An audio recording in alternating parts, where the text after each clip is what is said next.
Bonjour tout le monde, j'espère que vous allez bien, j'espère que vous vous portez super bien.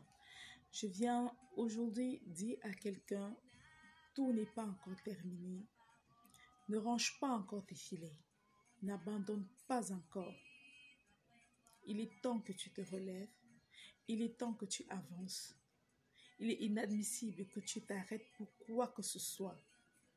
Ne donne pas la permission à qui que ce soit, à quiconque te fait croire que tout est terminé pour toi. Non, rien n'est terminé pour toi. Là où tu crois que c'est terminé là, c'est là où tout commence même. C'est là où tout commence même parce que tu te serviras de cet échec. Tu te serviras de cet arrêt. Tu te serviras de ce stop pour prendre un nouveau départ, pour te lever encore plus haut tel qu'un aigle. Mais alors, cette fois-ci, tu dois faire différent. Tu dois faire les choses d'une façon différente. Parce que tu as toujours fait les choses par toi-même, par tes propres efforts. Et au final, rien. Et au final, rien. Tu t'es tellement battu pour que cette relation marche. Tu t'es tellement battu pour que ça avance. Mais au final, c'est pas toi qu'on choisit. C'est pas toi qu'on regarde. C'est pas toi qu'on fait, mais c'est l'autre qu'on prend. C'est l'autre qui a tous les Oscars. Tu t'es donné à fond pour ce travail, pour ce business, pour cette entreprise, pour que ça avance, pour que ça monte. Et aujourd'hui que c'est au sommet, et aujourd'hui que ça a mordu, on ne te regarde plus, on te met out. Tu t'es tellement battu pour bâtir cette femme, pour bâtir cet homme. Tu as payé ses études. Tu as payé ses différentes formations. Tu l'as soutenu en prière. Tu l'as aidé à aller plus loin. Même quand il se sentait découragé, tu l'encourageais. Mais au final, elle se marie avec quelqu'un d'autre. Lui, il va chercher quelqu'un d'autre. Ne te limite pas dessus. Je vais prendre comme test de référence le livre de Luc, du verset 1 au verset 7. Jésus passait par là. Il vit des personnes qui avaient péché toute la nuit. C'était Simon et ses compagnons. Ils avaient travaillé toute la nuit, mais ils n'avaient rien pris. Alors Jésus s'assit sur le bac. Il prêchait la parole parce que la foule le suivait. Lorsqu'il finit, il dit à Simon d'aller en haute mer et de jeter ses filets. Simon lui dit, Seigneur, Maître, nous avons péché toute la nuit, mais nous n'avons rien pris. Mais à ta parole, je jette les filets. J'aimerais dire à quelqu'un ce matin, si tu m'écoutes, écoute la voix de Jésus qui te parle dans ton cœur maintenant et relève-toi et avance encore. Recommence encore. Ne te limite pas là.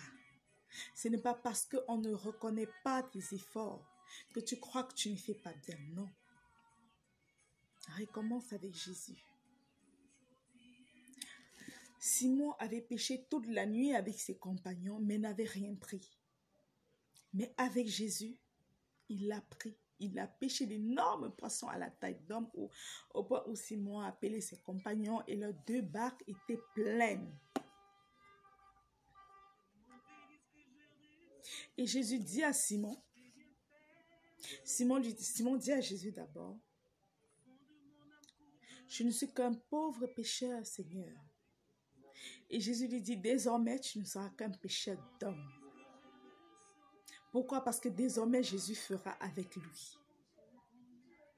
J'appelle l'Esprit de Dieu dans ta vie à te relever, à recommencer avec Jésus, à recommencer encore. Ne te limite pas là. Il y a beaucoup de personnes qui n'arrivent plus à refaire, qui n'arrivent plus à avancer à cause des situations qui ont été tellement blessantes, tellement humiliantes dans leur vie. Pierre était sur le point de tout abandonner. Mais à la parole de Jésus, il a rejeté ses filets. Je vais prendre encore comme texte de référence le livre de Jean, au chapitre 2, à partir du verset 1. à 7, 8 si je ne me trompe pas.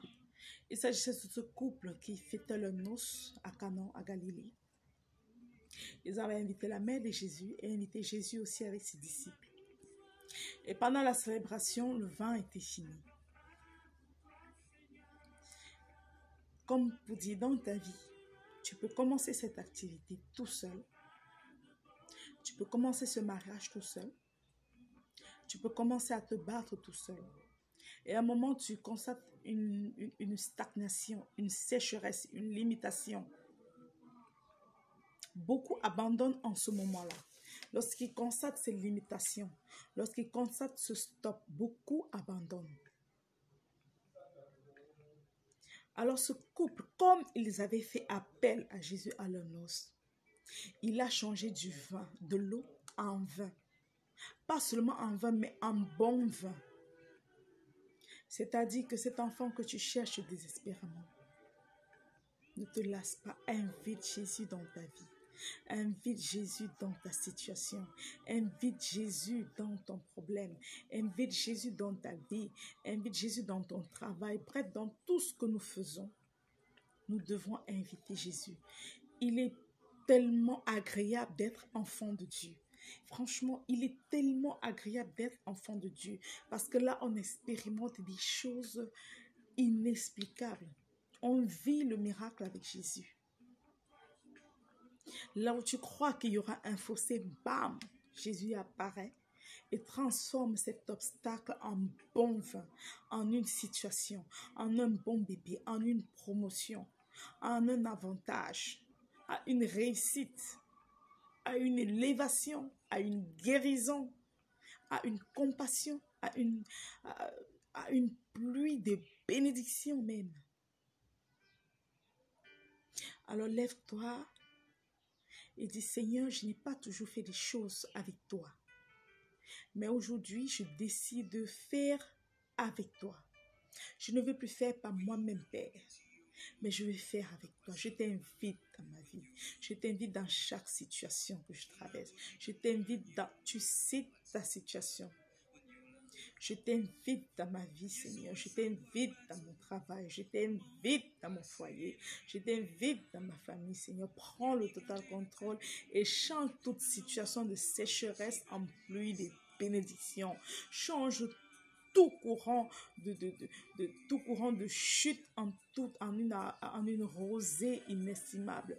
Change, Seigneur, tout obstacle en un avantage en ma faveur. Lève-toi et recommence avec le roi des rois, avec Alpha, avec Oméga.